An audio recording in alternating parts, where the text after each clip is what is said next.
சேற்றிலிருந்து தூக்கினார், கண்மலை மேல் நிறுத்தினார். சேற்றிலிருந்து தூக்கினார், கண்மலை மேல் நிறுத்தினார். பாவமான வாழ்க்கையை மாற்றி தந்தாரே, இன்பமான வாழ்க்கை இன்பம் தந்தாரே. பாவமான வாழ்க்கையை மாற்றி தந்தாரே, துன்பமான வாழ்க்கையில் இன்பம் தந்தாரே. அவர் எந்தன் கண்மலை, அவர் எந்தன் கண்மலை, அவர் எந்தன் கண்மலையானார்.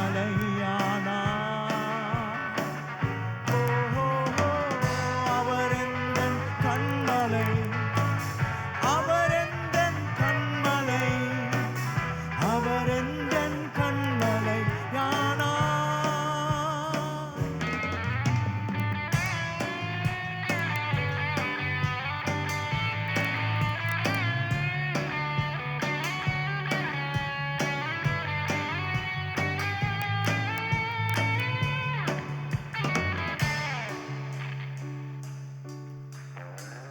சேற்றிலிருந்து தூக்கினார், கண்மலை மேல் நிறுத்தினார். சேற்றிலிருந்து தூக்கினார், கண்மலை மேல் நிறுத்தினார். பாவமான வாழ்க்கையை மாற்றி தந்தாரே, துன்பமான வாழ்க்கையில் இன்பம் தந்தாரே. பாவமான வாழ்க்கையை மாற்றி தந்தாரே, துன்பமான வாழ்க்கையில் இன்பம் தந்தாரே. அவர் எந்தன் கண்மலை, அவர் எந்தன் கண்மலை, அவர் எந்தன் கண்மலையானார். அவர் எந்தன் கண்மலை, அவர் எந்தன் கண்மலை, அவர் எந்தன் கண்மலையானார். அவர் எந்தன் கண்மலை, அவர் எந்தன் கண்மலை, அவர் எந்தன் கண்மலையானார். அவர் எந்தன் கண்மலை, அவர் எந்தன் கண்மலை, அவர் எந்தன் கண்மலையானார்.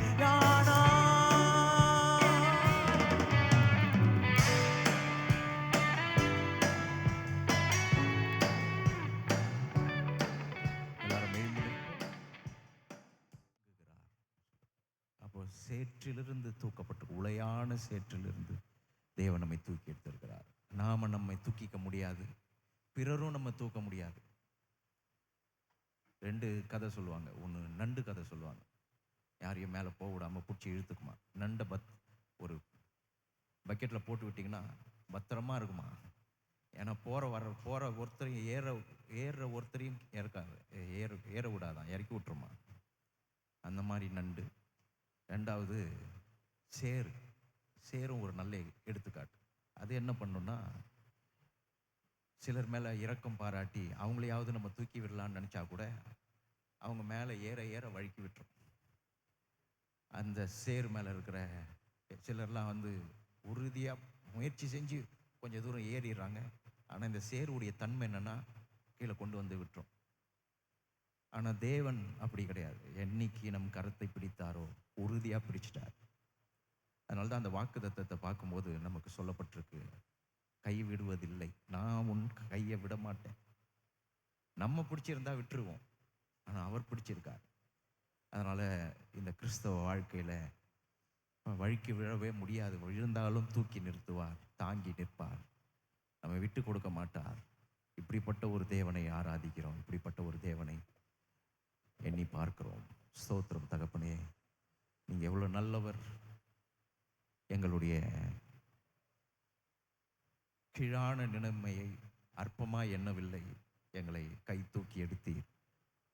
சேற்றிலிருந்து தூக்கி எடுத்தீர், கழுவினீர், சுத்திகரித்தீர், மழுவாமல் எங்களை காத்தீர். எங்கள்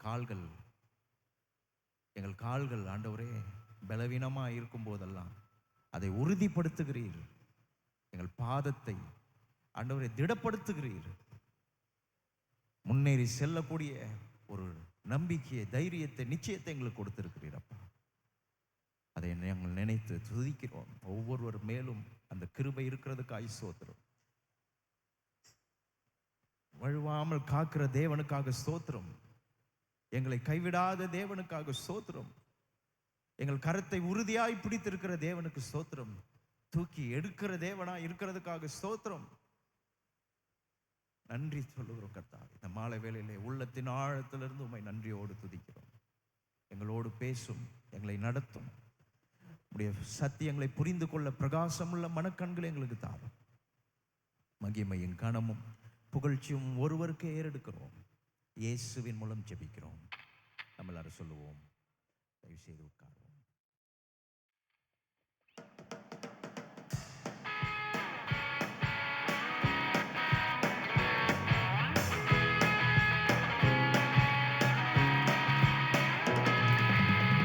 என்னை காக்க கர்த்தருண்டு, கர்த்தாய் என்னை காப்பார்.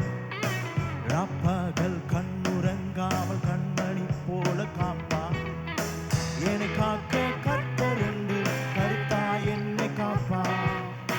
ராப்பகல் கண்ணுறங்காமல் கண்மணி போல காப்பார்.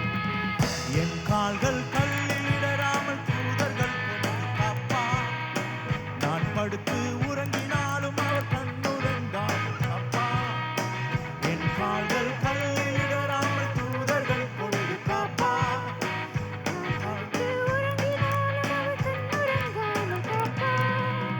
என்னை காக்க கர்த்தருண்டு, கர்த்தாய் என்னை காப்பார்.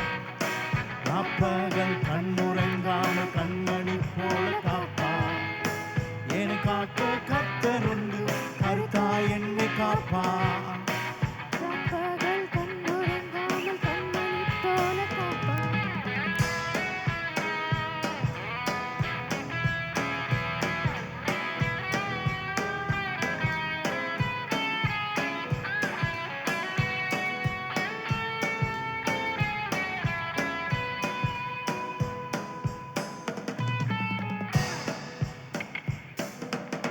பகல் நேரம் பறந்திடும் அம்பு ஒன்றும் செய்ய முடியாதே.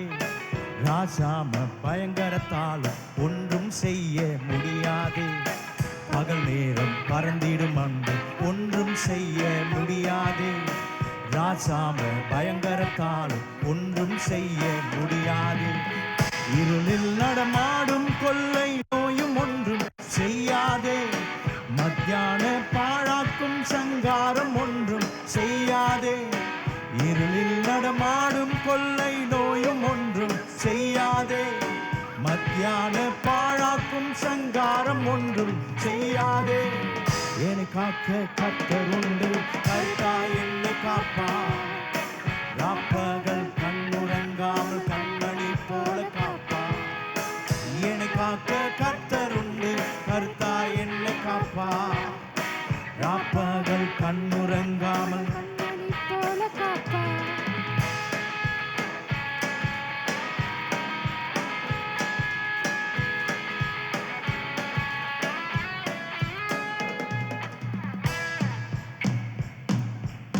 சிங்கத்தின் கெபியில் கூட பயந்திடவே நான் பயந்திட மாட்டேன். தீவிரமாய் தீவிரித்தென்னை காத்திட வந்திடும் தேவன் உண்டே. சிங்கத்தின் கெபியில் கூட பயந்திடவே நான் பயந்திட மாட்டேன். தீவிரமாய் தீவிரித்தென்னை காத்திட வந்திடும் தேவன் உண்டே. அக்கினியின் சூளையில் நடுவில் எரிந்திடவே நான் எரிந்திட மாட்டேன். கருத்திற்குள் மறைத்துக் கொண்டு கருத்தாய் காக்கும் தேவன் உண்டே. அக்கினியின் சூழ் நடுவில் எரிந்திடவே நான் எரிந்திட மாட்டேன். கருத்திற்குள் மறைத்துக் கொண்டு கருத்தாய் காக்கும் தேவன் உண்டே. என்னை காக்க கர்த்தருண்டு, கர்த்தாய் என்னை காப்பார். ராப்பகல் கண்ணுறங்காமல் கண்மணி போல காப்பார். என்னை காக்க கர்த்தருண்டு, கர்த்தாய் என்னை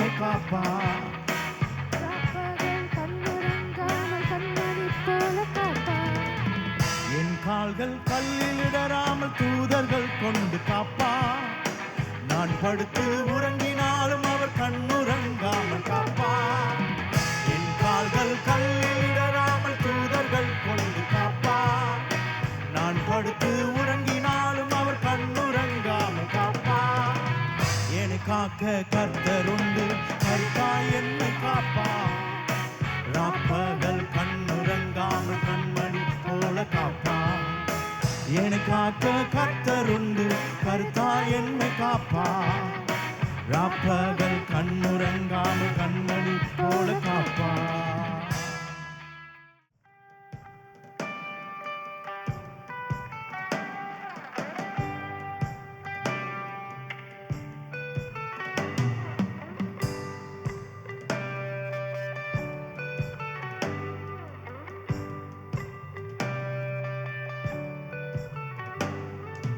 அசாத்தியங்கள் சாத்தியமே தேவா உங்க வார்த்தையாலே.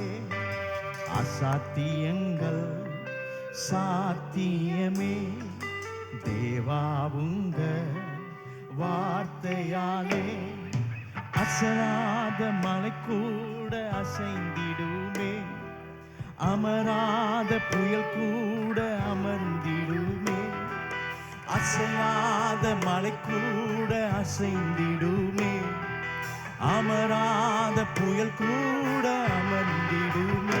எல்லா புகழும் எல்லா கணமும் என்னில் அசாத்தியம் செய்பவர்க்கே. எல்லா துதியும் எல்லா உயர்வும் என்னில் நிரந்தரமானவர்க்கே. எனக்காய் நிற்கும் இயேசுவுக்கே, எனக்காய் பேசும் இயேசுவுக்கே, எனக்காய் நிற்கும் இயேசுவுக்கே, எனக்காய் பேசும் இயேசுவுக்கே.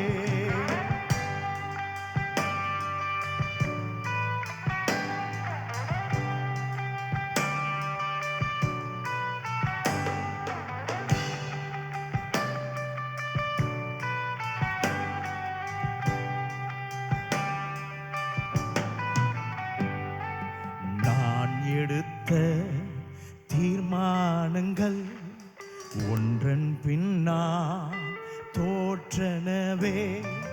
நான் எடுத்த தீர்மானங்கள் ஒன்றன் பின்னா தோற்றனவே. சோராமல் எனக்காக உழைப்பவரே, தோற்காமல் துணை நின்று காப்பவரே. சோராமல் எனக்காக உழைப்பவரே, தோற்காமல் துணை நின்று காப்பவர். எல்லா துதியும் எல்லா கணமும் என்னில் நிலைவரமானவர்க்கே. எல்லா புகழும் எல்லா உயர்வும் என்னில் நிலைவரமானவர்க்கே. எனக்காய் நிற்கும் இயேசுவுக்கே, எனக்காய் பேசும் இயேசுவுக்கே, எனக்காய் நிற்கும் இயேசுவுக்கே, எனக்காய் என் கை மீறி போனதெல்லாம் உம் கரத்தா சாத்தியமே. என் கை மீறி போனதெல்லாம் உம் கரத்தா சாத்தியமே. என் கரம் தவறியே இழந்ததெல்லாம் உம் கரம் தவறாமல் மீட்டிடுமே. என் கரம் தவறியே இழந்ததெல்லாம்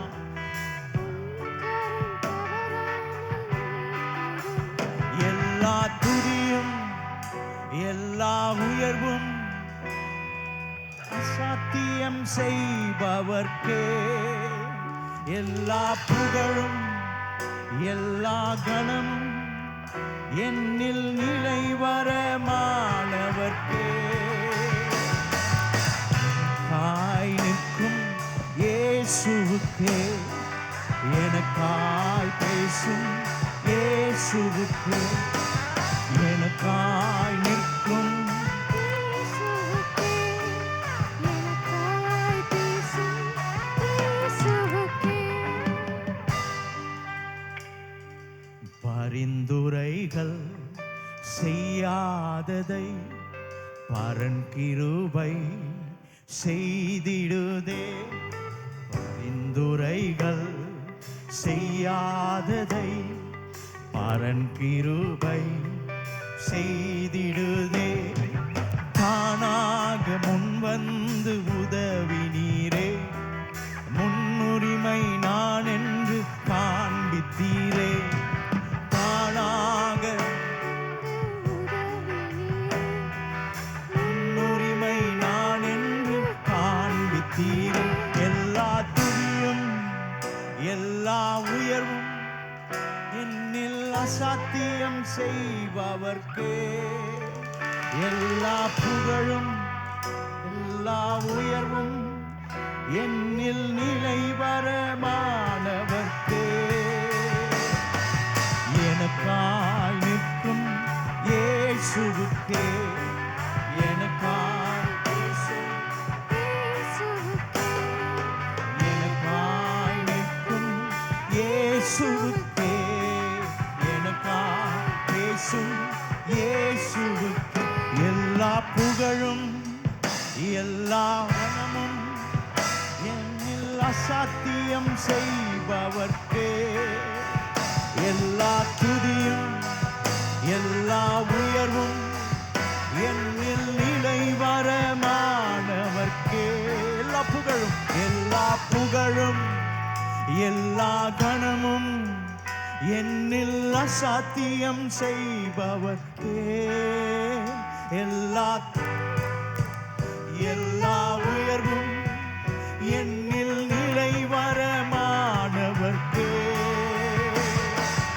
எனக்காய் நிற்கும் இயேசுவுக்கே எனக்காய் பேசும் இயேசுவுக்கே எனக்காய் நிற்கும் இயேசுவுக்கே எனக்காய் பேசும் இயேசுவுக்கே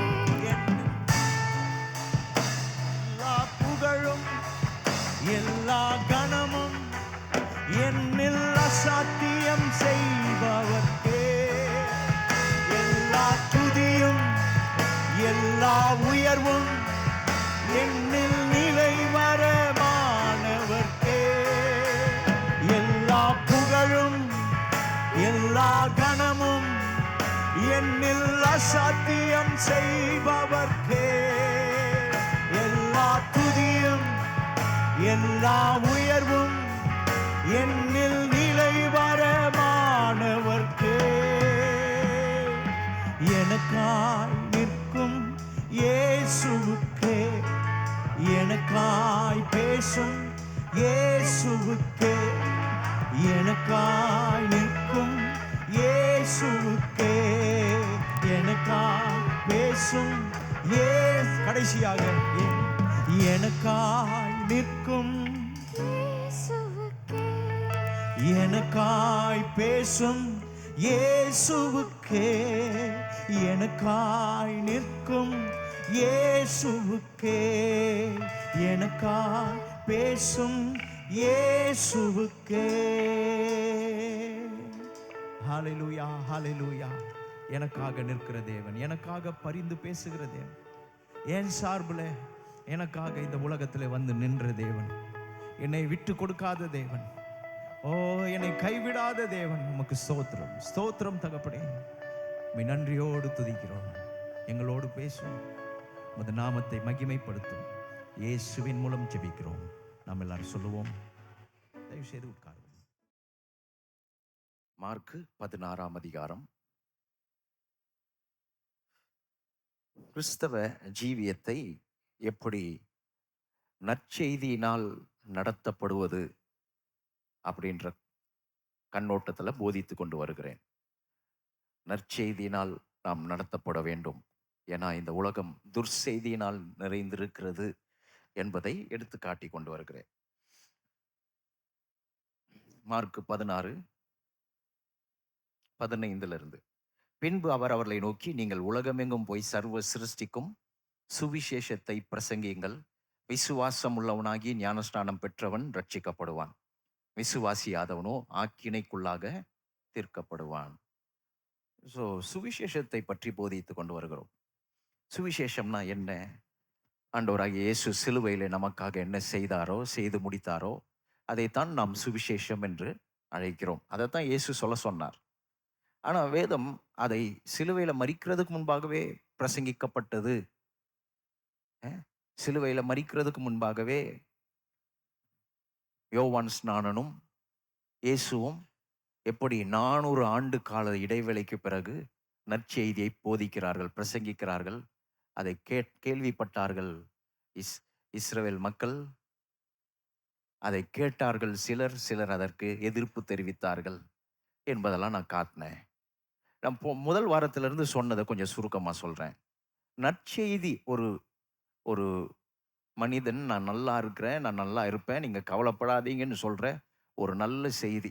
மழை வராது, நீங்கள் துணியை காய வைக்கலாம், நீங்கள் மழை வராது, நீங்கள் பிரயாணம் பண்ணலாம், புயல் அறிவித்தோம் ஆனால் புயல் இனிமே இல்லைன்னு சொல்லிட்டு அந்த அலர்ட்டை நாங்கள் வாபஸ் வாங்கிக்கிறோம் அப்படின்னு சொல்கிற இந்த மாதிரி சின்ன சின்ன நல்ல செய்திகள் நம்முடைய வாழ்க்கைக்கு எவ்வளோ ஒரு தெம்பையும் தைரியத்தையும் சந்தோஷத்தையும் உற்சாகத்தையும் கொடுக்குமோ. தேவனுடைய செய்தி, நற்செய்தி, சுவிசேஷம், காஸ்பல், இவாஞ்சலியோன் என்ற கிரேக்க வார்த்தையிலிருந்து வருகிறது. அதனுடைய அர்த்தம் என்னன்னா, தேவனுடைய செய்தி, கடவுள் நமக்கு சொல்லக்கூடிய செய்தி. கேட்டிருக்கிறீங்களா? அடிக்கடி கேட்க பாருங்க அதை. ஏன்னா இந்த உலகம் துர்செய்தியினால் நிரம்பி இருக்கிறது. ஆகவே இந்த உலகம் நமக்கு தரப்போறதெல்லாம் துர்செய்தி தான். ஏன்னா இது பாவத்தினால் கெட்டு போயிருக்கிறது என்பதை முதல் வாரத்தில் சொன்னேன். போன வாரத்துக்கு முந்தின வாரத்தில் சொன்னேன். அதுக்கு அடுத்து போன வாரத்தில் சொன்னேன். இந்த போன 2 வாரங்களாக சொன்னேன். அப்படிப்பட்ட ஒரு கெட்டு போன உலகம் என்பதை 2 வாரங்களாக எடுத்து காட்டினேன். ஏதோ சும்மா நற்செய்தின்னு சொல்லலை. இந்த நல்ல செய்திக்கு காரணம் கெட்ட செய்தி இருக்கிறதுனால தான். தனியாக இதை நற்செய்தின்னு சொல்ல வேண்டிய அவசியமே கிடையாது. நற்செய்தின்னு நம்ம சிலதை சொல்ல வேண்டியதே கிடையாது. இப்படிலாம் பார்த்துருக்கிறீங்களா? இந்த உலகத்தில் நியூஸ் பேப்பரில் சில செய்திகள் வரும். ரொம்ப ஆச்சரியமாக இருக்கும் அந்த செய்தியெல்லாம் பார்க்க. சில நடிகர்களை பற்றி சொல்லும்போது அவர்களை பற்றி தவறான புரளியெல்லாம் கிளப்பி விட்டுருக்குறாங்க. அது வேற செய்தி. ஆனால் ஃப்ளைட்டிலிருந்து இறங்கி தன்னுடைய பையை தானே எடுத்துக்கொண்டு இறங்கி வந்தார். அது ஆச்சரியமாக போட்டிருப்பான். அது அவர் பேக் ஐயா, அது அவர் பேக் அவர் எடுத்துக்கிட்டு நடந்து வந்தார்னா, காலையில் இட்லி சாப்பிட்டார், இதை செய்தார், அதை செய்தார், எல்லாம் சாப்பிட்றது தான். இது பெரிய செய்தியா? இது செய்தின்றது இது இல்லை. ஆனால் சில பேர் ரொம்ப அதை பெரிய சுவாரஸ்யமாக காட்டிக்கிட்டு இன்னொன்று நல்ல செய்தி சொல்லிட்டு இருக்காங்க. ஆனால் தேவன் சொன்னாலே அது நல்ல செய்தி தான். தேவன் ஏதோ தனிப்பட்ட ரீதியாக நான் உனக்கு நல்ல செய்தி சொல்லவான்னு கேட்க வேண்டிய அவசியமே கிடையாது. நான் சொல்கிற செய்தி நல்ல செய்தி. இதுக்கு முன்னாடி வேற எதையோ சொல்லிட்டு இருந்தேன், இப்போ சொல்ல போகிறது தான் நல்ல செய்தின்லாம் சொல்லலை. அவர் என்றைக்கு மனிதனை உண்டாக்கினாரோ அன்றையிலிருந்தே அவர் மனிதனுக்கு சொன்ன செய்தி நல்ல செய்தி தான். ஆனால் மனிதன் தான் இந்த நற்செய்திக்கு தன் கதவை அடைத்து கொண்டு கெட்ட செய்தியை மட்டும் கேட்குறவனா மாறிட்டான். வேதத்தை படிச்சிருக்கீங்களா? சில வேத பகுதிகளுக்கு கேள்வி கேட்டிருக்கிறீங்களா? ஆதாம் பாவம் செய்த பிறகு, ஏவாள் பாவம் செய்த பிறகு சாத்தான் சொன்ன ஒரு கருத்தை நீங்கள் மனதில் எடுத்து வைக்கணும். ஆதியாகமம் 2ஆம் அதிகாரத்தில் அதை பார்க்குறோம். ஆதியாகமம் 2ஆம் அதிகாரத்தில் கர்த்தர் சொல்றாரு, தேவசாயலாகவும் தேவ ரூபத்தின்படியும் மனுஷனை உண்டாக்குவோமாக. 26ஆம் வசனம், ஆதியாகமம் 1:26. 27 சொல்லுது, தேவன் தம்முடைய சாயலாக மனுஷனை சிருஷ்டித்தார், அவனை தேவ சாயலாகவே சிருஷ்டித்தார், அவர்களை ஆணும் பெண்ணுமாக சிருஷ்டித்தார். 2 பேருக்கும் தேவ சாயல கொடுத்தார். இன்னொரு சம்மரைஸ் இருக்கு. ஆதியாகமம் 5ஆம் அதிகாரம் 1ஆம் வசனம், ஆதாமின் வம்ச வரலாறு, தேவன் மனுஷனை சிருஷ்டித்த நாளிலே அவனை தேவ சாயலாகவே உண்டாக்கினார். இதை விட நல்ல செய்தி எதா இருக்கணுமா? பிசாசு சொல்றான் 3ஆம் அதிகாரத்துல, 5. அப்பொழுது 4லேருந்து வாசிக்கிறேன். அப்பொழுது சர்ப்பம் ஸ்திரியை நோக்கி, நீங்கள் சாகவே சாவதில்லை. நீங்கள் இதை புசிக்கும் நாளிலே உங்கள் கண்கள் திறக்கப்படும் என்றும் நீங்கள் நன்மை தீமை அறிந்து தேவர்களைப் போல் இருப்பீர்கள் என்றும் தேவன் அறிவார் என்றது. பிசாசு ஒரு ஒரு ஸ்டேட்மெண்ட் கொடுக்குறான். நீங்க இனிமே தான் தேவர்களைப் போல இருப்பீங்க, இதுக்கு முன்னாடி தேவ சாயல்ல இல்லை அப்படின்னு ஒரு காரியத்தை சொல்றான். அவன் பொய் சொல்லியிருந்தா பரவாயில்ல, அவன் சொன்னதை கடவுளும் கன்ஃபார்ம் பண்றாரு. நல்லா கவனிச்சிங்க. தேவனை போல இருப்பீர்கள்னு சொல்றான் பிசாசு. ஆண்டவர் ஏற்கனவே சொல்லிட்டாரு, உன்னை நான் தேவ சாயலாகத்தான் சிருஷ்டித்தேன். பிசாசு சொல்றான், தேவ சாயலாக இனிமேதான் பழத்தை சாப்பிட்ட பிறகுதான் அது உண்டாக போகுது, அது அப்புறம் தான் கிடைக்க போகுதுன்றாங்க. ஆதியாகமம் 3ஆம் அதிகாரம் 22ஆம் வசனம். பின்பு தேவனாகிய கர்த்தர், இதோ மனுஷன் நன்மை தீமை அறியத்தக்கவனாய் நம்மில் ஒருவரை போல் ஆனான். என்னது அது? நம்மில் ஒருவரை போல் ஆனான். அப்போ தேவ சாயலாக அப்போ உண்டாக்கப்படலையா? பிசாசு சொன்னதை கர்த்தரும் கன்ஃபார்ம் பண்றாரு. என்ன சொல்றாரு? நம்மளை மாதிரி இப்போதான் ஆயிருக்கிறான்றாரு. நல்லா கவனிக்கணும். வேத வசனத்தை வியாக்கியானம் பண்ணும்போது ரொம்ப ஜாக்கிரதையை கடைப்பிடிக்கணும். சும்மா ஒரு விளக்கம் கொடுத்துட்டு போயிட முடியாது. என்ன நடக்குதுன்னா, ஆதியாகமம் 1ஆம் அதிகாரத்திலிருந்து 1ஆம் அதிகாரம் 1ஆம் வசனத்திலிருந்து 31ஆம் வசனம் வரைக்கும் திரும்ப திரும்ப இந்த வார்த்தையை நீங்கள் பார்ப்பீர்கள். தேவன் நல்லதென்று கண்டார், நல்லதென்று கண்டார், நல்லது நல்லது நல்லது. அப்போ ஆதாம் உண்டாக்கப்பட்ட உடனே அவன் எந்த மாதிரி ஒரு சாயல்ல இருக்கிறானா, வெறும் நல்லதை மட்டும்தான் பார்த்துருக்கிறான், கெட்டதையே பார்க்கல அவன். ஆனா கடவுள் கெட்டதை பார்த்திருக்கார். எப்படி பார்த்திருக்கிறார்? ஆதியாகமம் 1:2 பார்க்கிறோம். பூமியானது ஒழுங்கின்மையும் வெறுமையுமாய் இருந்தது, ஆழத்தின் மேல் இருள் இருந்தது. அப்போ இந்த பூமி கெடுக்கப்பட்டு, இந்த பூமி ஒழுங்கினமாக்கப்பட்டு வெறுமையாக்கப்பட்ட ஒரு நிலையை பற்றி கடவுள் பார்த்திருக்கார். பரிசுத்தமான தேவன், நல்ல தேவன் இந்த பூமி கெட்டு போனதை பார்த்திருக்கார். இந்த பூமி கெட்டு பாழடைஞ்சு போனதை பார்த்திருக்கிறார். மனுஷன் அதை பார்க்கவே இல்லை. பிசாசு பாதி உண்மையை சொல்றான். சில நேரத்துல சிலர் பாதி சொல்லுவேன், கொஞ்சம் தான் சொல்லுவேன், அதை வச்சு நீ முடிவு எடுத்துக்கோ அப்படின்னா அது சரியான தகவலே கிடையாது. முழுமையான தகவல் கொடுக்கணும். அவன் தேவ சாயலில் உண்டாக்கப்பட்டீர்கள் என்பதை மறைப்பதற்காக அவன் சில காரியத்தை திரிக்கிறான், அவன் சில காரியத்தை மாத்தி சொல்லித்தரான். ஆனால் நீங்கள் வசனத்தை பார்த்தீங்கன்னா, நான் ஒரு நாள் தீமையை கண்டேன், இப்போ மனுஷனும் நம்மை போல இதுவரைக்கும் நன்மையை மாத்திரம் பார்த்த கண்கள் இப்ப தீமையை பார்க்க ஆரம்பிச்சிருக்குது அப்படின்னு தான் கர்த்தர் சொல்றார். சாத்தான் அதை திரிச்சு அதை கொஞ்சம் வேற மாதிரி சொல்ல பார்க்குறாங்க. நீங்க தேவ சாயல்லையே இல்லை. 2 விதமான தேவ சாயல் இருக்கு. ஒன்று நன்மையை மாத்திரம் பார்த்த தேவ சாயல். அந்த 1ஆம் அதிகாரம் சொல்லுது, 31ஆம் வசனம், தேவன் தாம் உண்டாக்கின எல்லாவற்றையும் பார்த்தார், அது மிகவும் நன்றாயிருந்தது. அது மிகவும் நன்றாயிருந்தது. நன்றாயிருக்கிறத மட்டும் பார்த்த கண்ணு, வெறும் அதை மட்டும் கண்ட கண்ணு. இப்போ 3ஆம் அதிகாரத்தை படிங்க. இது நம்ம தியாலஜிக்கலா சில நேரத்தில் பேசும்போது சில காரியத்துக்கு சரியா புரிய இதெல்லாம் சொல்லணும். பாருங்க 7ஆம் வசனம். அப்பொழுது 3:8 அவர்கள் இருவருடைய கண்களும் திறக்கப்பட்டது. அப்ப இதுக்கு முன்னாடி குருடர்களா இருந்தாங்களா?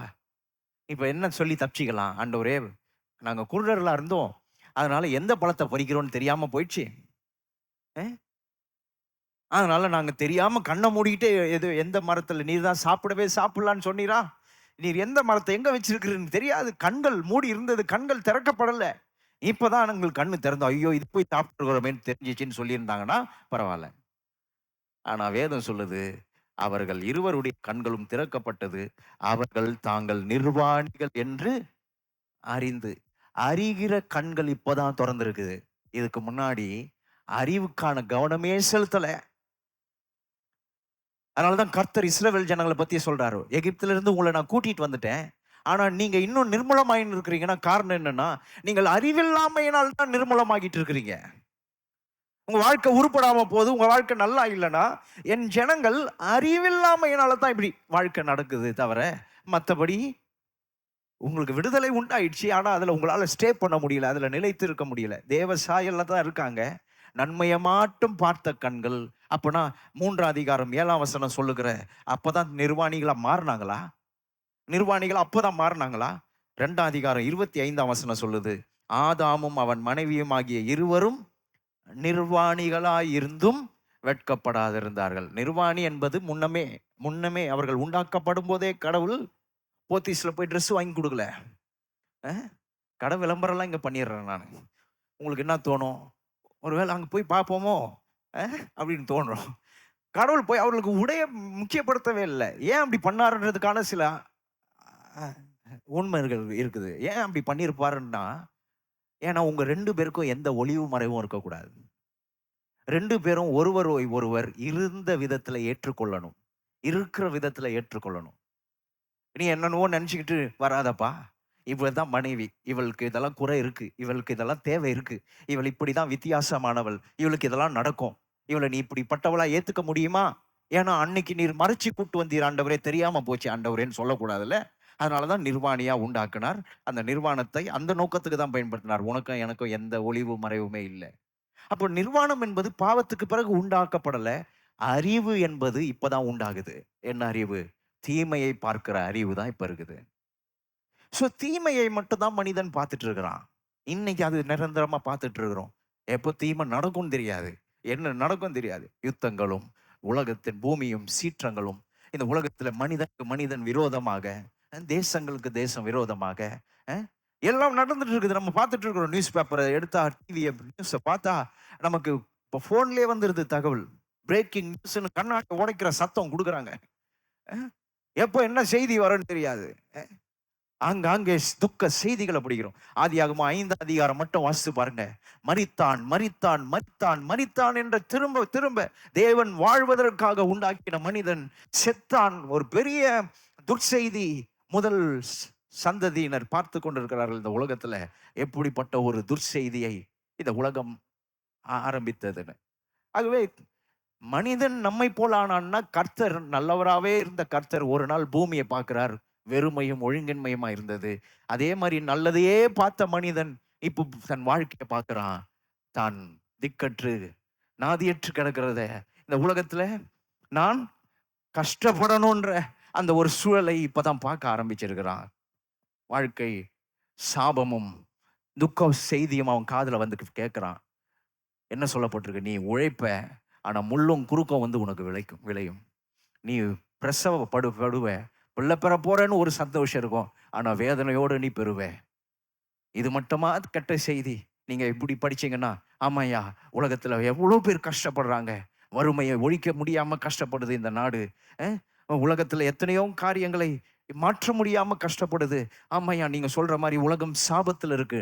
அது மட்டுமா மனிதனுக்கு உண்டான நிர்கதி, மனிதனுக்கு உண்டான கெடுதல்? கிடையாது. மனிதனுக்கு உண்டான கெடுதல் அது மட்டும் வெளி தோற்றத்துல மட்டும் நடந்துச்சுன்னா, நம்ம வெளி தோற்றத்துல வேற ஏதாவது பண்ணி முயற்சி எடுத்து, அதனாலதான் பாருங்க, வேதனையோடு பிள்ளை பெறுவாள்ன்றதை இப்ப மாத்திட்டாங்க. எப்படி மாத்திட்டாங்க? ஊசி போட்டுறேன், கண்ணை மூடி நீ அப்படியே தூங்கு, நாங்க குழந்தைய எடுத்து கொடுத்துட்றோம். சக்சஸ்ஃபுல்லா குழந்தை பெற்றெடுத்தால் அப்படின்றாங்க. நம்ம அதோடு நிறுத்தியிருந்தா பரவாயில்ல. அந்த குழந்தை பிறந்த பிறகு வளர்க்கறது பெரிய பாடாயிடுது. அதை ஆளாக்கி அதை படிக்க வச்சு அதை ஒரு கல்யாணம் பண்ணி வைக்கிறது பாடாயிட்டு. அது வாழுமான்னு அடிக்கடி எட்டி பார்க்க வேண்டியதா இருக்குது. வாழுதா, என் பிள்ளை நல்லா இருக்கா? துக்கம் என்பது, வேதனை என்பது பிள்ளை பெறும்போது மட்டும் இல்லை, அந்த பெற்ற பிள்ளையினால் வருகிற துக்கம் இதை விட மோசமா இருக்கு. அந்த பிள்ளை அதை விட இன்னும் மோசமான நிலைக்கு எப்படி போகுதுன்னா, பெற்றோர்கள் சாகிறதுக்கு முன்னாடி சில பிள்ளைகள் செத்து போயிடும். அதுதான் இதை விட வேதனை. சிலர் என்ன சொல்றாங்க, வேலையில சாபம்னு எப்படியா சொல்றீங்க? வேலைலாம் இருக்கு, வேலை இல்லைன்னா பிரச்சனை இல்லை, லோன் இருக்கு, லோன் இருக்கு, நாம வாங்குறதுக்கு நிறைய வாய்ப்பு இருக்கு. காசு இல்லை, கஷ்டப்படுறோம், கஷ்டம் இல்லை, எனக்கு ஒரு கஷ்டமும் இல்லை, நான் நல்லா இருக்கிறேன்னு சொல்லி சமாளிச்சுக்கிறதுக்கு தான் பணம் உதவி செய்தே தவிர, அப்போ உண்மையிலே பிரச்சனை எங்கயா? அதை தான் நான் ரோமர் புஸ்தகத்துல வாசித்து காட்டுறேன். மனிதன் தன் இருதயத்தை கெடுத்து கொண்டான். அவன் இருதயத்தை கெடுத்து, பூமி கெட்டு போயிருந்தா கூட அதை சரி பண்ணிக்கிறாங்க, சமாளிச்சுக்கிறாங்க. இன்னைக்கு தலை தோகுறாங்க, முன்னேறி போறாங்க, வளம்லாம் பார்க்குறோம். எங்கன்னா ஒரு பக்கம் ஒரு பழம் அழுகி போயிருக்குன்னா இன்னொரு பழம் பழுத்து வருது. அதனால வகை அன்னைக்கு கர்த்தர் சொன்னார், வெளியின் பயிர் வகைகளை புசிப்பாய். பயிர் வகைனா ஒரு வாட்டி நல்லா இருக்கும், ஒரு வாட்டி புளிப்பா இருக்கும், ஒரு வாட்டி சப்புன்னு இருக்கும். சரி சமாளிச்சு சாப்பிட்டுக்கிறோம். ஆனா குணம் கெட்டு போயிருந்தா, குணம் கெட்டு போயிருந்தா வாழ்க்கை படுமோசமாக்கப்பட்டிருக்கிறது. பாவம் மனிதனை சீரழித்து போட்டது. உலகத்தை சீரழித்திருந்தா நாம் அதை இது பண்ணிக்கலாம். எப்படி சீரழித்தது? முதல் பொறுப்பை துறக்க மனுஷன் துறக்கிறான். அங்கேயே நம்ம பார்த்துடலாம். நீர் தந்த ஸ்திரீன்னு அவன் காரணம் சொல்லும் போது அவன் பொறுப்பை துறக்கிறான். அங்கேயே அவன் கெட்டு போயிட்டான்னு அர்த்தம். எங்கே ஒருவர் பொறுப்பு இல்லாம இருக்கிறாங்களோ, ஒரு கணவனா, ஒரு மனைவியா, ஒரு தகப்பனா, ஒரு தாயா, ஒரு வாலிப பையனா, ஒரு வாலிப பெண்ணா, இந்த உலகத்துல ஒரு பொறுப்பு இல்லாதவர்களா இருக்கிறாங்களோ, அங்கேயே கெட்டு கிடக்கிறார்கள் அர்த்தம். கெட்டு போயிட்டாங்க. இவங்க ரொம்ப நல்லா இருக்கிறாங்கன்னு நினைக்கிறீங்களா? அதுக்கு தான் நம்ம ரொம்ப மேக்கப்லாம் பண்ண வேண்டியதா இருக்குது. மேக்கப்னா என்ன? மேக்கப்ன்ற வார்த்தைக்கு அர்த்தமே நிறைய பேருக்கு தெரியல. அதுக்கு புதுசு புதுசா பேர் ஒன்று கண்டுபிடிச்சி வச்சிருக்கானுங்க. மேக்கப்னா என்ன தெரியுமா? இல்லாத ஒன்றை இருக்கிற மாதிரி காட்டிடுறது. இருக்கிற மாதிரி மேக் அப், அப்பிக்கிட்டு வர்றது. நாங்களாம் இப்படி தாக்கும். அதனால நல்லா தெரியும் பாருங்க, வேர்த்து போகும்போது நல்லா போறோம். இப்போ இந்த குளிர்காலம் வரைக்கும் உங்க மேக்கப்புக்கு சக்சஸ்ஃபுல்லா இருக்கலாம். கொஞ்சம் வெயில் அடிக்க ஆரம்பிச்சிச்சுன்னா நீங்க வீட்டுக்கு கோயிலுக்குள்ள இருந்து வெளில போகும்போதே நீங்க உங்களை இங்கே இந்த அனலே உங்களை இது பண்ணிடும். ஸ்டார்ட் ஆகிடுச்சு, இப்போ கொஞ்சம் கொஞ்சமா ஸ்டார்ட் ஆயிடுது. மேக்கப் லைஃப்பை நிறைய நேரத்தில் மேக்கப் பண்ணிக்கிறதுக்கு தான் இந்த பொருளாதாரம்லாம் உதவி செய்யுது. அவன் உண்மையிலே மேக்கப் பண்ண வேண்டிய அவசியமே கிடையாது. ஏன்னா அவன் நிர்வாணியா இருக்கும்போது வெட்கப்படவே இல்லை. ஏன்னா அவனுக்கு நிர்வாணமே பிரச்சனையே கிடையாது. அவனை யாரும் குற்றப்படுத்த முடியாது. அவனுக்கு பயம் கிடையாது, வெட்கம் கிடையாது. அவன் வெட்கப்படாதிருந்தான் அப்படின்னா அவனுக்கு ஒருத்தர் பார்த்து உன்னை பார்க்க எனக்கு வெட்கமா இருக்குன்னு யாரும் சொல்லுகிற நிலையில் அவனை ஆண்டவர் நிறுத்தவே இல்லை. அவன் ஒளிந்து கொள்ளவே இல்லை, பயப்படவே இல்லை. அப்போ இதெல்லாம் எங்க கொண்டு வருது? பாவத்தினால் மனிதனும் கெட்டு போயிருக்கிறான். வெறும் வெளி தோற்றங்களும் வெளியில் இருக்கிற காரியங்கள் மட்டும் கெட்டு போயிருக்குன்னா நம்ம அதை சிலர்லாம் என்ன பண்றாங்க, இங்க படிப்பு சரியில்லைன்னு சொல்லி வேற எக்கனா போறாங்க, ஊருக்கு தாண்டி போறாங்க. சிலர் இங்க தொழில் நமக்கு நல்லா இல்லைன்னு சொல்லி கடல் கடந்து போய் தொழில் செய்யறாங்க. ஆனா புத்தி மாறி இருக்கா? மனம் மாறி இருக்கா? உள்ளம் மாறி இருக்கா? தேவனோடு கூட உண்டாக்கப்பட்ட அந்த ஒரிஜினாலிட்டிக்கு, அந்த அத்தன்டிசிட்டிக்கு திரும்ப வந்துட்டோமா? அந்த உன்னத உண்மை நிலைக்கு திரும்பவும் நாம் வந்து நம்மை சரியான நிலையில நிறுத்தி கொண்டோமா? அந்த நிலைதான் கெட்டுப்போன நிலை என்று நாம சொல்றோம். இன்னும் ஒரு சில காரியங்களை நான் சொல்லணும். அதை போன வாரத்தில் சொல்ல துவங்கினேன். அது என்னன்னா, சிலர் என்ன சொல்றாங்க, இந்த கெட்ட செய்தியை வியாபாரம் பண்ணாதீர்கள். ஏன்? ஏன்னா இந்த கெட்ட செய்தி இதோட வாழ பழகிட்டோம் நாங்க. காலகாலமா இப்படிதான் இருக்கு. இதெல்லாம் மாற்றணும்னு எப்படி மாற்ற முடியும்? உங்க கண்ட்ரோல் இல்லாத ஒன்றுன்னு தெரிஞ்சு போச்சு. உங்களை மீறி இது நடக்குதுன்னு தெரிஞ்சு போச்சு. இதை நீங்க கண்ட்ரோல் பண்ண ஏன் பிரயாசப்படுறீங்க? அப்படியே விட்டுருங்க. அதோட வாழ பழகுங்கன்றாங்க. காயப்படுத்தாதீங்க மனிதர்களை. டோன்ட் ஹர்ட் அப்படின்றாங்க. காயப்படுத்தாதீங்க மனிதர்களை. அப்போ காயப்பட்டுருவோமோ, இப்படி நம்முடைய அவல நிலைமையை எடுத்து காட்டுகிறதுனால காயப்பட்டுருவோமோ நினைச்சீங்கன்னா நீங்க டாக்டர் கிட்ட போவே கூடாது. சில வியாதிகளை டாக்டர் உள்ள இருக்கிற அந்த இரத்த நிலையை பார்த்து, எலும்பு நிலையை பார்த்து, சதையுடைய நிலையை பார்த்து, அந்த துக்க செய்தியை காண்பித்து அதுக்கு இந்த ட்ரீட்மெண்ட் கொடுத்தாதான் சரியாகும் என்று சொல்லி முடிக்கும் வரை நீங்கள் முழுமையாய் ட்ரீட் பண்ணப்படலை. உங்ககிட்ட ஒண்ணுமே சொல்லாம இதை போர்டு சரியாயிடும்னு அனுப்பி விட்டாருன்னா, இப்போ போறவங்களாம் கொஞ்சம் தெளிவா இருக்கிறாங்க. என்ன பிரச்சனை டாக்டர்? என்ன சொல்லுது? என்ன? ஏன்னா கெட்ட செய்தியை தெளிவுபடுத்திக்க விரும்புகிறாங்க. எதனால் இது நடந்துச்சு, எதனால் இப்படி வந்தது அப்படின்ற ஒரு விளக்கத்தை தெளிவாக கேட்டுக்கிறாங்க. ஏன்னா அதே ஆள் அதை கேட்டுக்கிட்டு இருக்கிற அந்த வியாதியஸ்தனும் அதை சொல்லிட்டு இருக்கிற டாக்டரும் ஒரு பெரிய நற்செய்தி அடுத்து காத்துட்டு இருக்குது. அது என்னன்னா, பயப்படாதீங்க, அதை மருந்தால சரி பண்ணிடலாம், அதை சரி பண்ணிடலாம். அப்போ அதுதான் நமக்கு இருக்கக்கூடிய ரொம்ப நல்ல செய்தி. கெட்ட செய்தி என்னன்னு தெரியலன்னா நல்ல செய்தி என்னன்னு நம்ம புரிஞ்சிக்க மாட்டோம். எப்படிப்பட்ட அவல நிலை இந்த உலகம் சந்தித்திருக்கிறதுன்னு புரியலன்னா, இதிலிருந்து மீண்டெழுவதுன்னா என்னன்னு தெரியாது. இதெல்லாம் நம்ம ஒத்துக்க மாட்டோம். இந்த பாவியினுடைய நிலைமை என்னன்னு தெரியலனா, இந்த ரட்சகர் யார் என்பதை நாம தழுவிக்கொள்ள மாட்டோம். இந்த ரட்சகருக்காக, இந்த ரட்சகருடைய செய்தியை நாம இக்னோர் பண்ணிட்டு போயிடுவோம். அதனால தான் இதை ரொம்ப கவனிக்கணும். நம்முடைய நற்செய்தி என்று நாம் சொல்லும் பொழுது, இந்த நற்செய்தியினால் இந்த உலகம் நடத்தப்படுவதுதான், இந்த நல்ல தேவனுடைய செய்தியினால் ஒரு மனிதன் நடத்தப்படும் போதுதான் அவன் நல்ல நிலையில இருக்க முடியும். அதை தாண்டிய எந்த செய்தியும் ஒருவேளை தற்காலிக இன்பமாக, தற்காலிக நிம்மதியாக இருந்தாலும் அது வேற திரும்பவும் அதனுடைய வேலையை காட்ட ஆரம்பிச்சிருது. மறைச்சி வைக்க ட்ரை பண்றோம், ஒன்றும் இல்லைன்னு காட்டிக்க ட்ரை பண்றோம், ஒரு புன்முறுவல் மூலமா நல்லா இருக்கிற மாதிரி காட்டிக்க ட்ரை பண்றோம், அதான் வேஷங்களை போட்டுக்கிறோம், நிறைய நேரத்தில் பூசிக்கிறோம், நான் நல்லா இருக்கிறேன், அழகா இருக்காங்கல்ல, ஆமா, ஆனா வெளியில ரொம்ப கஷ்டமான நிலைமையில இருக்கும். சரி, இந்த இந்த கெட்ட செய்தி, உலகம் கிடப்பது ஒரு கெட்ட செய்தி, மனிதனுடைய குணம் கெட்டு போயிருக்குது, அது ஒரு கெட்ட செய்தி. அதை விட மோசமான என்ன கெட்ட செய்தி சொல்லவா? அதை விட மோசமான கெட்ட செய்தி ஒன்று இருக்குன்னா அது என்னன்னா, 400 வருஷம் கழிச்சு, மத்தேயுக்கும் மல்கியாவுக்கும் இடைவேளை 400 ஆண்டுகள். இந்த 400 ஆண்டு இடைவேளையில ஒரு பிரசங்கியாரும், ஒரு மனுஷனும், ஒரு தீர்க்கதரிசியும் எழும்பி கர்த்தருடைய வார்த்தை போதிக்கவே இல்லை. ஏன்னா சகரியா என்ற தீர்க்கதரிசியை ஆலயத்துக்குள்ள கொண்டு போய் இஸ்ரவேல் ஜனங்கள் அவன் சொன்ன அந்த கெட்ட செய்தியை, நீங்க இப்படி கிடக்குறீங்க, இது சரி இல்லைன்னு சொன்ன அந்த கெட்ட செய்தியை கேட்டுக்க விருப்பம் இல்லை.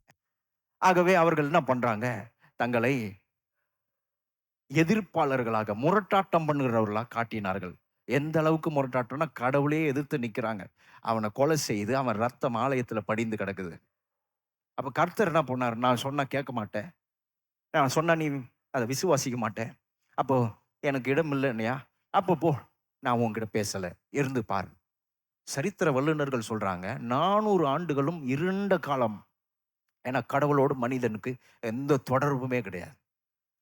இப்போ தேவன் ஒரு புது நம்பிக்கையை துளிர்க்க விடுறார். யோவான் ஸ்நானன் எழும்புறான், அவனை கழுத்தை வெட்டிட்டாங்க.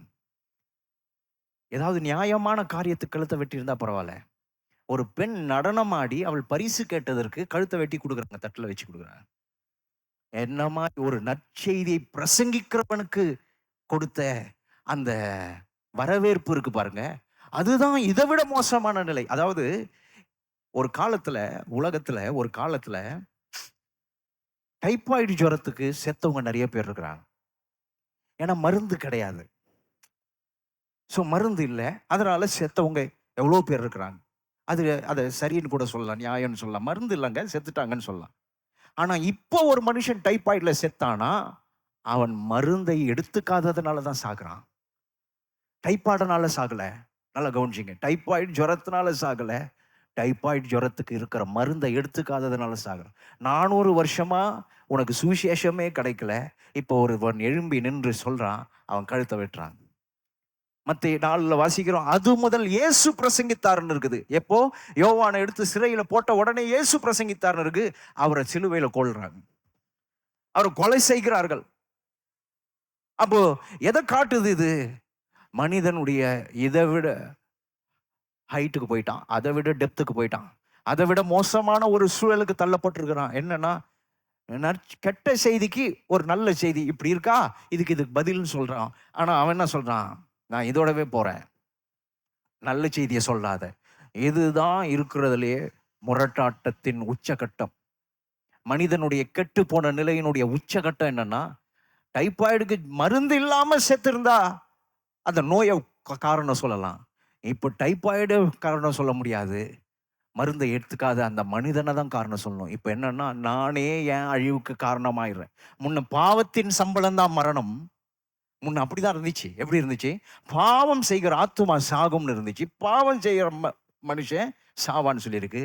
ஆனா உலகமெங்கும் போய் சுவிசேஷத்தை பிரசங்கியுங்கள், விசுவாசியாதவனோ ஆக்கினை தீர்ப்படைவான். அப்போ விசுவாசியாத ஒரு நிலை இருக்கு பாருங்க. கடவுளே நமக்கு ஒருத்தனை அனுப்பி கடல் கடந்து வந்து நமக்கு சொன்ன அந்த சத்தியத்தை விசுவாசிக்க முடியாத ஒரு இருதயம் இருக்கு பாருங்க, அதுதான் மனிதனுடைய மோசமான அவல நிலை. இத மாத்துறது பேர் தான் சுவிசேஷம். இதை மாத்துறதுக்கு பேர் தான் சுவிசேஷம். இயேசு சொல்றார், உலகம் எங்கும் போய் சொல்லுங்கள். அப்ப அதை பத்தி சொன்னேன், உலகம் எங்கும் போய் சொல்லுங்கள். அடுத்து சொல்றாரு, உலகம் எங்கும் போய் சொல்லுங்கள்னு சொன்னாரா? அடுத்து சொல்றாரு, சர்வ சிருஷ்டிக்கும் சொல்லுங்கள். அதையும் நம்ம எடுத்து காட்டினேன். சர்வ சிருஷ்டினா உலகத்தில் இருக்கிற எந்த படைப்பை பார்த்தாலும் அதை பார்த்து சொல்லுங்கள். என்ன சொல்றாரு? மீட்பு வந்து விட்டது, மீட்கப்பட்டிருக்கிறோம், விலைக்கிரயம் செலுத்தப்பட்டு விட்டது, நாம் தேவனிடத்துல ஒன்றாக்கப்பட்டிருக்கிறோம், நமக்கு நற்செய்தி இருக்கிறது அப்படின்னு உலகம் முழுவதும் படைப்பெல்லாம் பாவத்தினால் கரைப்பட்டு பாவத்தினால் அவல நிலைக்கு தள்ளப்பட்டது. ஏங்கி தவிக்கிறது இந்த உலகம் எப்போ மாறும்னு. நம்ம மட்டுமா காத்துன்னு இருக்கிறோம்? உலகமே ஏங்கி தவிக்கிறது, அதால தழைக்க முடியல. ஆனா இந்த இயேசு சொன்னார், நற்செய்தியை பிரசங்கியுங்கள். அப்போ இந்த நற்செய்தி நமக்கு என்ன செய்கிறதுன்றத நாம நல்லா புரிஞ்சுக்கணும். புரிஞ்சிக்க நமக்கு ஒரு பெரிய உற்சாகம் வந்துடும். 2025 என்ன என்ன எப்படிப்பட்ட ஆட்சியாவது, என்ன மாதிரி காலங்களா, அது மழை காலமா இருக்கட்டும், அது வெயில் காலமாகுது. ஏன்னா சில பேர் சொல்றாங்க, பனியே எவ்வளோன்னா வெயில் எவ்வளோ, வெயில். அதுக்கு முன்னாடியே இவங்க காலைல பேட்டரி மாத்தலையா? பேட்டரி மாத்திருக்கீங்களா புதுசு? கேளுங்க. இந்த நற்செய்திய கேட்க உங்களுக்கு துர்ச்செய்தியால் ஒன்றும் பண்ண முடியாது. உங்களை நீங்க அப்படி போய்கிட்டே இருப்பீங்க, தடைகளை தாண்டி போயிட்டே இருப்பீங்க, விலைவாசியை தாண்டி போயிட்டே இருப்பீங்க, பிரச்சனைகளை தாண்டி போயிட்டே இருப்பீங்க. இது என்ன ஆயிடும்னா, உங்களை என்ன பண்ணா நீங்க இன்னும் சோர்ந்து போவீங்கன்னு நினைக்கிற ஆள் அவங்க சோர்ந்து போயிடுவாங்க. அவங்க சோர்ந்து போய் இனிமே இங்க பிரயோஜனமே இல்லைன்னு போயிட்டு உங்களை விட்டுருவாங்க. ஆனா உங்களை நோண்டி நீங்க பலவீனர்கள் என்பதை திரும்ப இந்த உலகத்துக்கு காட்டிட்டு இருக்கிறாங்க. ஏன்னா நீங்க அங்கதான், நீங்க இதுக்கு பதில் என்னன்னு தெரியாம இருக்கிறீங்க. பதில் என்ன தெரியுமா? இயேசு என் ரட்சகர் எனக்காக இந்த பூமியில வந்தார், எனக்காக பிறந்தார், இந்த மனு குலத்தை மாற்ற வந்தார். இப்போ கெட்டு போன நிலைனா அதுதானா? அப்போ நல்ல நிலைனா என்னையா? கெட்டு போன செய்தி இதுதானா? மனிதன் கெடுத்து கொண்டான், கெட்டு போயிட்டான், குணம் கெட்டு போயிடுச்சு, அந்த நற்செய்தியை கூட கேட்க முடியாத ஒரு நிலையில இருக்கிறான், இதுதான் இந்த நிலைனா? ஐயா, நல்ல செய்தி என்னன்னா, அதுக்கு தான் தேவன் தம்முடைய குமாரனை அனுப்பும் போது, இவ்வளவு கெட்ட உலகத்துல தன் மகனை அனுப்பும் போது அவர் பயப்படவே இல்லை. அவருக்கு முன்னம் அறிந்தவர், அவருக்கு மனுஷருடைய இருதயம் அவருக்கு ஏற்கனவே தெரியும். நீங்க நினைக்கிறீங்களா மத்தேயுல தான் இயேசு மாட்டு தொழுவத்துல பிறந்தாருன்னு? முன்னாடியே தெரியும் அவருக்கு. இவனுங்க மாட்டு தொழுவத்துக்கு என் பிள்ளையை கொண்டு போய் நிறுத்துவானுங்கன்னு அவருக்கு தெரியும். தான் பிள்ளையை அனுப்பும் போது, மகனே அங்க போய் நீ கஷ்டப்படுவ வேணான்னா சொன்னாரு. இதோ வருகிறேன்னு சொன்னார். எபிரேயர் 10 சொல்லுது, இதோ வருகிறேன். அப்போ நான் போறேன் தகப்பனே. ஏன் பிதா தம் குமாரனை அனுப்பும் போது பயப்படலைன்னா, அவர்கிட்ட நல்ல செய்தி இருக்குது. இந்த நற்செய்தி இட் வாஸ் டிரைவிங் ஹிம், அது அவரை ஓந்தி நடத்திக்கிட்டே இருக்குது. நினைக்கிறீங்களா? இயேசுடைய அறிக்கை, இயேசு சொன்னாரு, நான் நல்ல மெய்ப்பன், நானே நல்ல மெய்ப்பன் அப்படின்னு சொன்னார். அந்த நல்ல மெய்ப்பன் அவர் ஒரு ஆட்டை போலவே இந்த பூமிக்கு வந்தார். ஒரு ஆட்டை போல இந்த பூமிக்கு வந்தார். மத்தேயு 23 கண்களுக்கு முன்ன கொண்டு வந்து பாருங்களேன். அந்த தாவீது சொல்லுகிறார், உமது கோலும் உமது தடியும் என்னை தேற்றும். நீங்க எனக்கு கொடுத்திருக்கிற அந்த செய்தி போதும், இந்த செய்தி என் காதுக்கு போதும். இந்த செய்தி உலகம் என்னை பார்த்து என்ன சொல்ல போதும், உலகம் என்னை ஏத்துக்குமோ, உலகம் எனக்கு விரோதமா நிற்குமோ, அது பிரச்சனை இல்லை. நீர் சொல்லுகிற ஒவ்வொரு வார்த்தையினாலும் நான் பிழைப்பேன். உம்முடைய வாயிலிருந்து புறப்படுகிற ஒவ்வொரு வார்த்தையினாலும். அதனாலதான் அந்த கோலும் தடியும் அவரை தேற்றிக்கிட்டே இருந்துச்சு பாருங்க. மெய்ப்பங்கையில் இருக்கிற கோலு தூரத்தில் இருக்கிற மிருகங்களுக்கெல்லாம் ஒரு மிகப்பெரிய பயமா இருக்குமா? ஏன்னா அதால அடி வாங்கி இருக்குது. அது அந்த கோலை எடுத்துக்கிட்டு போய் பக்கத்துல எல்லாம் அடிக்கிறதுலாம் இல்லை, இங்க இருந்து குறி பார்த்து அடிப்பானாம் பாருங்க. அது அந்த கோல் சுற்றிக்கிட்டே போய் நல்லா இவன் கல் அடிச்சாலே மண்டையில் போய் விழுற கல் இது. அப்போ இவன் கோலும் தடியும் வச்சுக்கிட்டு என்னென்ன வேலை பண்ணியிருப்பான் யோசித்து பாருங்க. சும்மா ஒரு கல்லை உண்டிய கொள்ள சுற்றி தூக்கி அடிக்கிறான், ஒரு பெரிய ராட்சதன் விழுந்து கிடக்கிறான்னா கோலும் தடியை வச்சு எவ்வளோ கரடு முரடான மிருகங்கள், மோசமான மிருகங்கள் எல்லாம் ஆட்சி தள்ளியிருப்பான். இந்த ஆடுகள்லாம் அந்த கொம்பை பார்த்துட்டு தூங்கி எழுந்து அந்த கொம்பை பார்க்குமா, அப்புறம் தூரத்தில் பார்த்தா மிருகங்கள் படுத்துட்டு காத்துக்கிட்டு இருக்குமா, எப்போயாவது இந்த மேய்ப்பன் இல்லாமல் இருக்க போய் அடித்து சாப்பிட்றலான்னு. ஆனால் இந்த கொம்பு அங்கே நட்டுட்டு போவானா பாருங்க, வேணுன்ட்டு அங்கே ஒரு நட்டுட்டு போவானா. தூரத்தில் இருக்கிற மிருகமும் இந்த ஆடும் இந்த கொம்பை பார்த்து அந்த அந்த மிருகங்கள் இந்த கொம்பை பார்த்து பயந்துட்டு நிற்கும். மேய்ப்பன் இல்லை போலான்னு பார்த்தா கொம்பு பயன்படுத்திக்கிட்டு இருக்குமா அதுங்களுக்கு. ஆனால் இன்னொரு பக்கம் இந்த கொம்பு, இந்த ஆடுகள் திடீர்னு தூக்கத்துல இருந்து எழுந்து ஐயோ நம்மள எதனா ஆயிடுமோன்னு பயப்படும் போது இந்த கொம்பை பார்த்துட்டு திரும்ப கண்ணை மூடி தூங்குமா.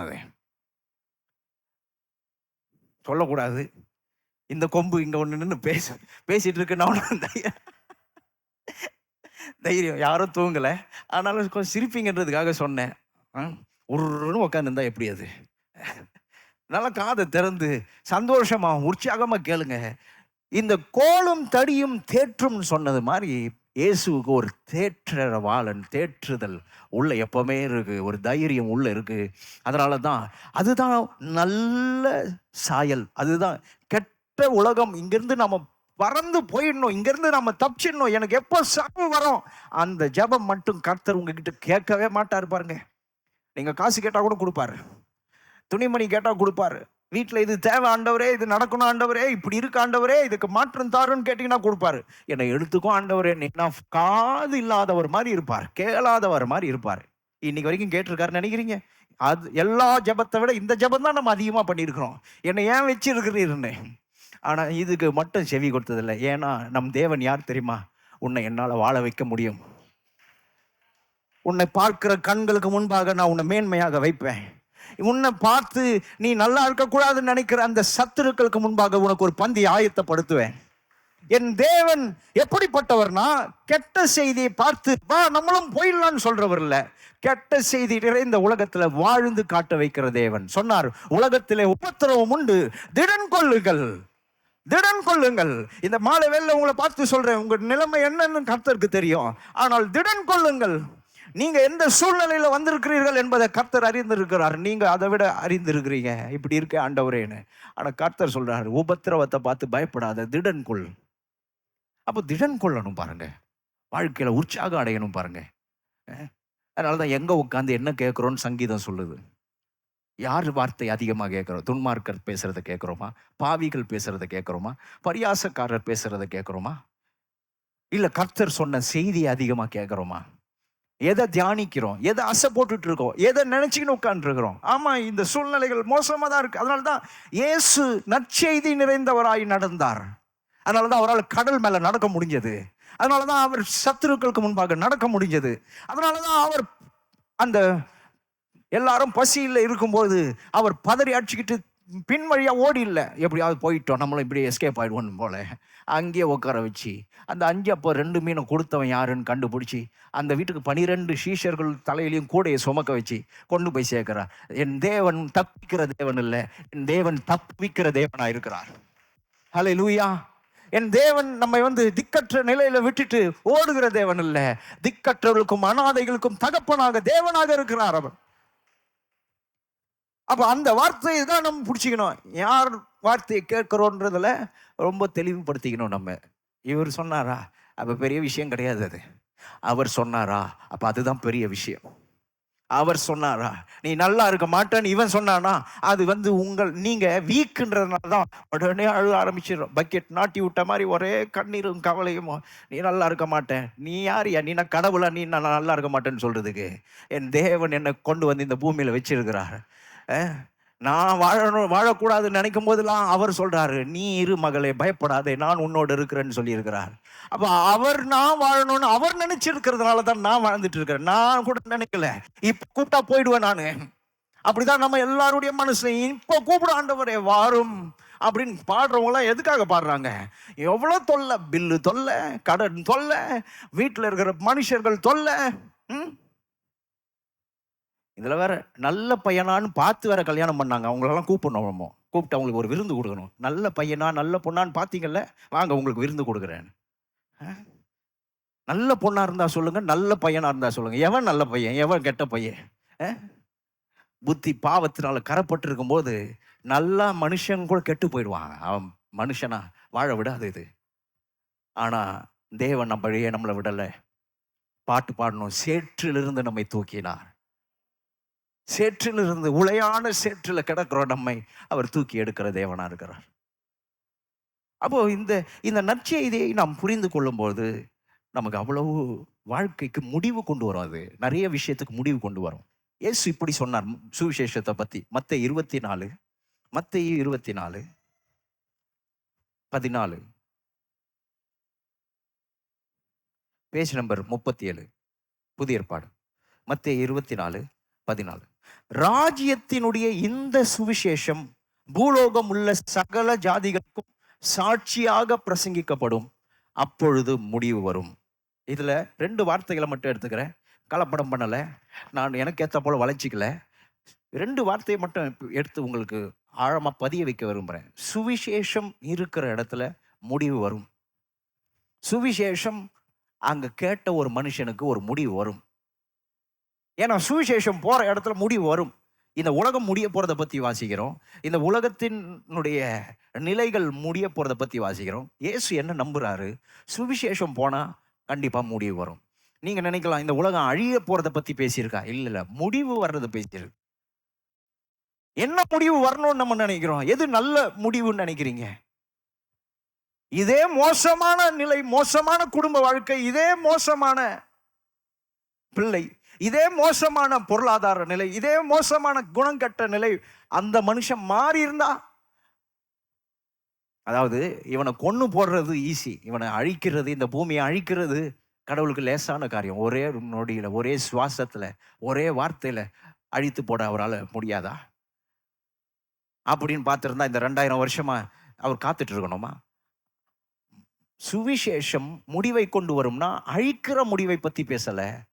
ஒரு பெரிய மறுமலர்ச்சி, ஒரு பெரிய மறுரூபம். இப்படி சண்டையும் சச்சரவுமா கிடக்கிற மனிதன் சந்தோஷத்தோடும் சமாதானத்தோடும் ஒரு அற்புதமான மனுஷரா மாற்றி அந்த பூமியில இந்த மனுஷன் இப்படி வாழ்ந்தானே அப்படின்னு சொல்ற உலகத்துல சகைவை பத்தி வாசித்திருக்கிறீங்க. சகைவை பத்தி நிறைய பேர் வாசித்திருக்கிறீங்க.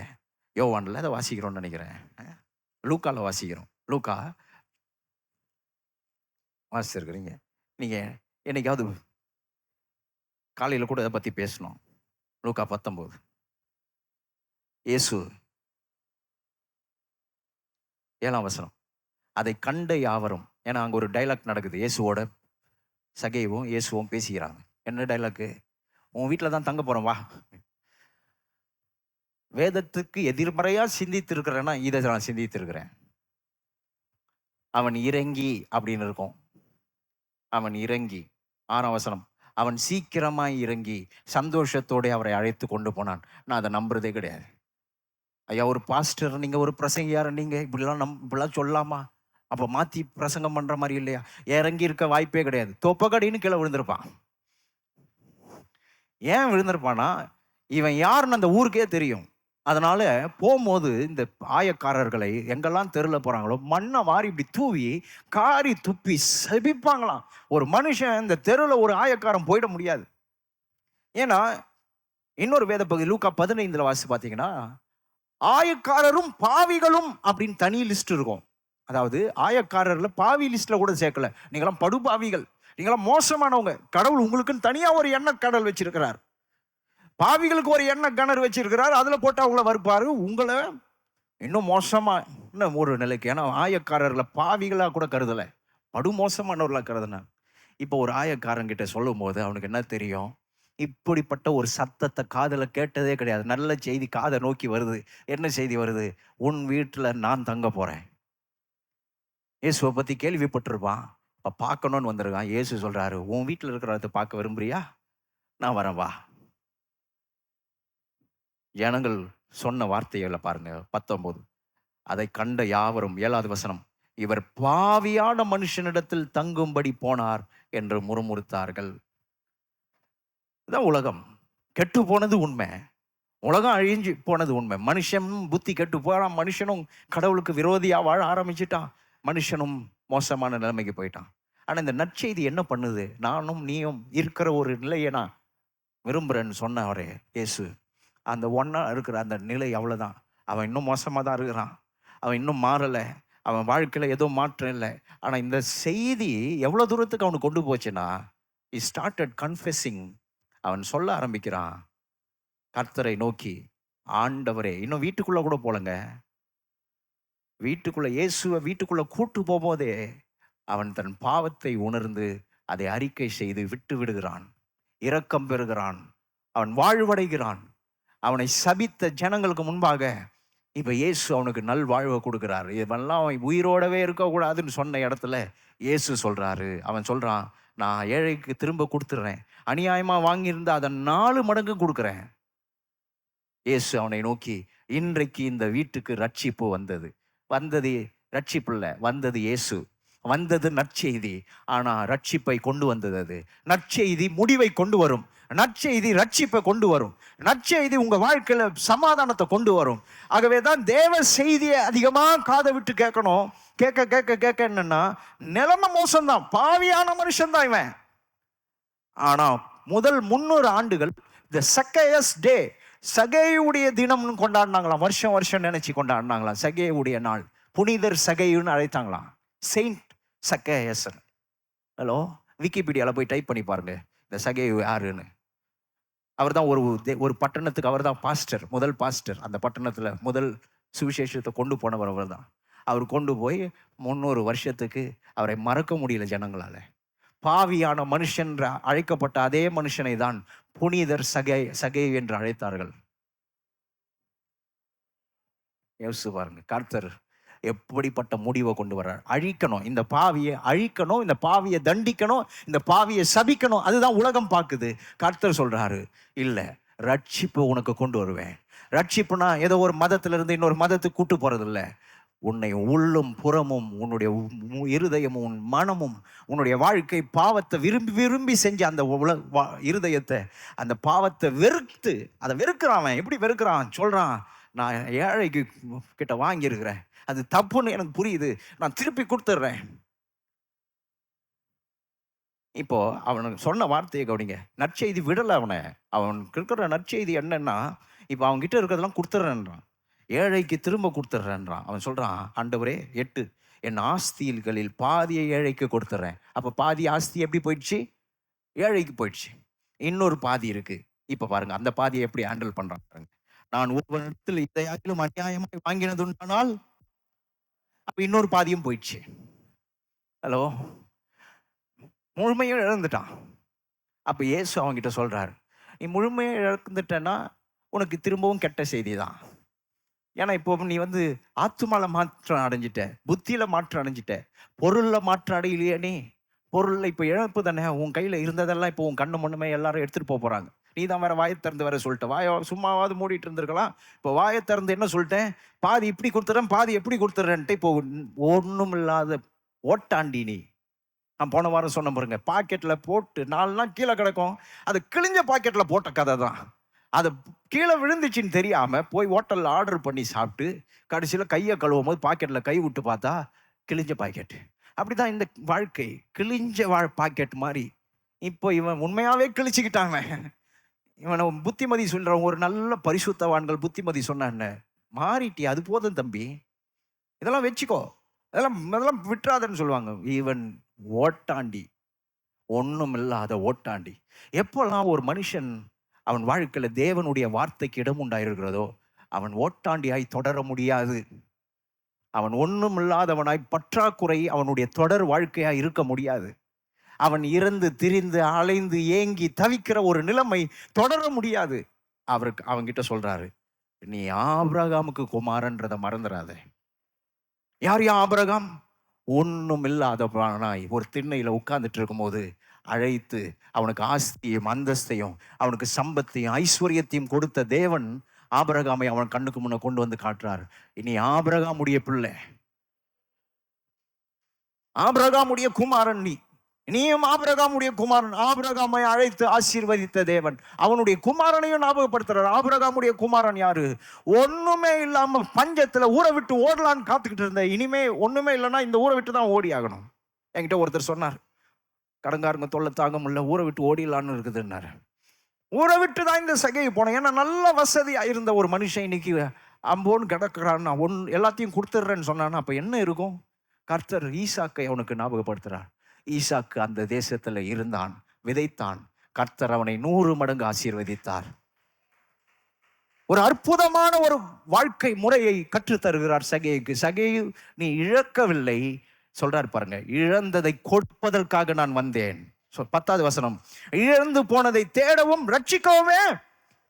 நீ உன்னை இழக்கிறவனா மாத்துறதுக்கு வரலப்பா, நீ அநியாயமா வாங்கினதை தான் இழக்க போற. ஆனா உனக்கு நான் வைத்திருக்கிற நற்செய்தி என்ன தெரியுமா? நீ உனக்குன்னு ஆபிரகாமுடைய குமாரனுக்கு என்ன கொடுப்பேனோ அதை உனக்கு நான் கொடுப்பேன். இழந்து போன நிலை உன் வாழ்க்கையில இருக்க முடியாது. இப்ப அவனுக்கு இழப்பு தான். அவன் இந்த கதை எழுதணும்னா சகே எல்லாத்தையும் இழந்தான், அப்படிதான் எழுதணும். கர்த்தர் சொல்றாரு, இழக்கல நீ. 2 விஷயத்த சொல்லி ஞாபகப்படுத்துறாரு. நீ ஆபிரகாமுக்கு குமாரன் என்பதை மறந்துடாத. 2 விஷயத்த சொல்றாரு, நான் வந்ததே உன்னை இழக்கிறவனா மாத்துறதுக்கு இல்லை, இழந்ததை உனக்கு கொடுப்பதற்காக வந்திருக்கிறேன். அதுவும் நீ பறித்து வாழ்ந்த, அது உனக்கு நல்லதுன்னு நினைச்ச, நான் அப்படி கொடுக்க வரல. உன் குறைவுகளை என்னுடைய மகிமையின் ஐஸ்வர்யத்தின்படி நிறைவாக்க வந்திருக்கிறேன்.